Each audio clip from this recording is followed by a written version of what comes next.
points and 14 rebounds. Masabi mo lang sa naging production mo despite yung gigil na nabagit. Yung ako, siyempre hindi ko tayo satisfied. Masaya lang po ako kasi nanalo naman po kami. And yun nga po yung goal namin getting to this games. And hopefully get to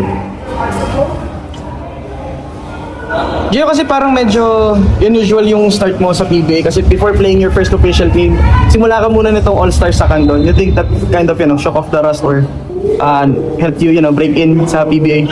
medyo po, pero feel ko iba pa rin po yung professional game eh. Kaya yung today ko, medyo, yun, masyado kong gigil eh. I have to work on it with. Pero, ano naman po siya, feel ko naman, it's something I can adjust to. And hopefully next game, makapag-adjust na po.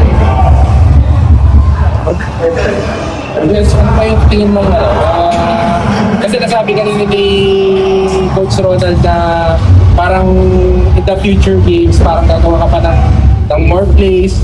Ano sa tingin mo yung parang points of adjustments mo pa the conference goals mo?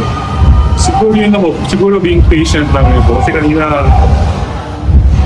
kahit ako po napapansin ko na masyadong nagmamadali, masyadong wala sa hulog, wala sa rhythm rin. Kaya, yun po, yun na siguro. Pero kasi yung sa mga tune-up games naman po namin, mas kalamado naman po ako. So, siguro dahil first game nga po, medyo may kaba pressure yun po. Pero, yun, okay naman po.